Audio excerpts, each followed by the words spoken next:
So today I am walking through a graveyard in the middle of Berlin.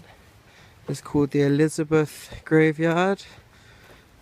And I thought to keep a little bit diverse, I wouldn't film myself, but just film what I see around me. And kind of coming here has made me think about something that my boyfriend asked me. And he asked me, like, why am I doing YouTube videos? Like, what is the reason? Is it for attention? Is it for money? Why am I doing this?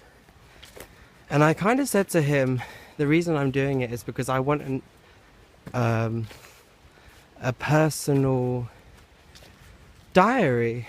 But then he said to me, why do you need to share that? And it kind of like ties into my obsession with the quantity of life and how much life has lived and how much is gone. As it's very dramatic as I'm walking around a graveyard, I know.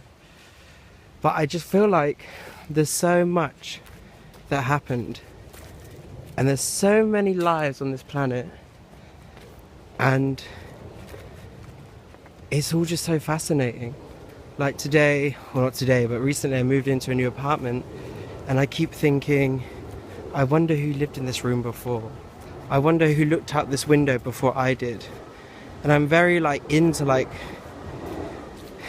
I don't know, just the endlessness of life and the stories and the patheticness of life. How, you know, you don't have to do something great or amazing to lead an interesting life. You can just lead a very boring, plain life. And I think it's, you know, especially when I started reading books about 5 years ago, I really realized that these books from 500 years ago, or not like 200 years ago, how well I could relate to them and some of the characters and situations, despite it being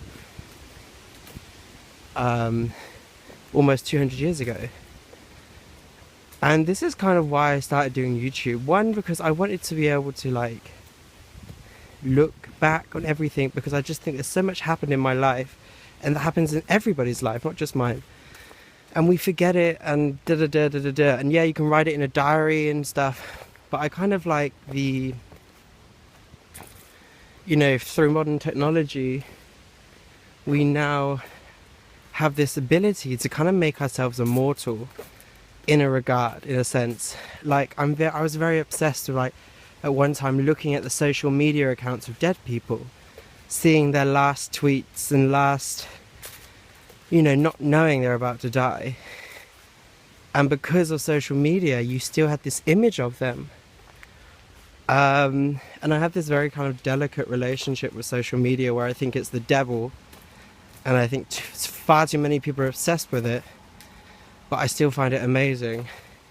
So I personally don't use any social media because I know I get too caught up in the games. I get too caught up in stalking and my social image, and do I lead a, you know, likable life and stuff like this. And I always had this feeling on social media, you can lead the good life, but as soon as you say anything bad, just plain normal bad, not horrific, just like normal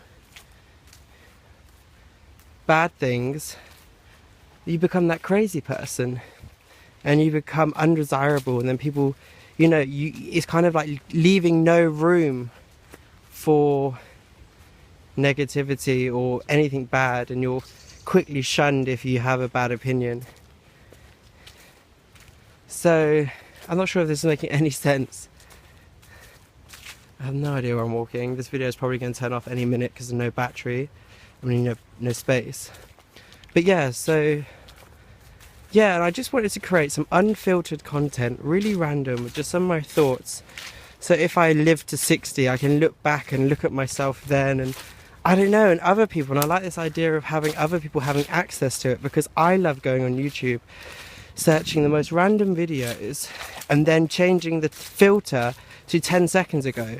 So then you remove all those big famous accounts and you just end up with these people with 2 views on their account.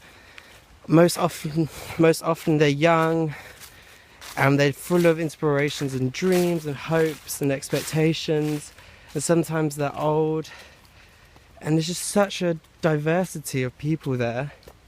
And the content, you know, it's just so plain and boring sometimes, just, I don't know. And you see a tree, you see a window, and it's just another part of the world, and you kind of let to live that or understand that person's life from how they desire for a few minutes. And I just find that very fascinating. And like a video, my husband broke up with me, and then changing the filters, so then you end up with this weird video of a woman screaming at a dodgy camera. And sometimes you're amazed by the things they said. One woman said her husband cheated on her, and she said, you know, I know a part of it's my fault. And then there's this other guy who had giveaways and shirts, and he was like 14 years old, and he already had his own merchandise, and he only had like 2 subscribers. And his video was his channel was a gaming channel, but he had no gaming videos. He said they were coming soon, but they never did.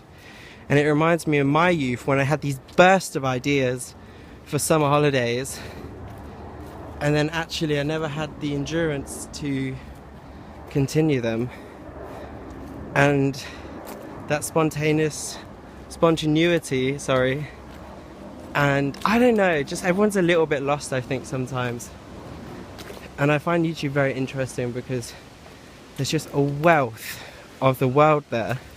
And sadly, due to my location, I'm usually restricted to English-speaking people and stuff. I started recently looking at German people, but the majority are Americans or English people. But imagine if I could speak well, not, Indian is not a language. Imagine if I could speak Hindu or Mandarin or something like this. There's just so much out there. So that's kind of why I started making YouTube videos, because I just wanted to add my little cent to the pile, my little pathetic self. And I kind of feel like this kind of, in a way, makes me immortal. This Jonathan right now, who I am, everything I see and everything I am, and kind of these seconds that I speak are kind of being immortalized, because there's a very low chance. Immortal in the sense of the human being lifespan, because I doubt these videos on YouTube and the content will just disappear one day. Maybe they will. But yeah, you know, if this goes on, and it's kind of like the same with books, they immortalize people when they write about them. Not books written about them, but books they write. You're reading their words, and they're kind of living through you. But with YouTube and videos, it's a lot more personal, because you can hear me speak. And I could be dead. I could be dead when you hear this. But I'm alive now. And like all these tombs and gravestones and all these are like just this whole field. And I walk past them, not thinking that actually in that ground was a whole person who lived 60, 50 years. Had a whole, you know, they had their first kiss, their first love, their first heartbreak. Their big things they had to fight and change, all the things I had to do as well. And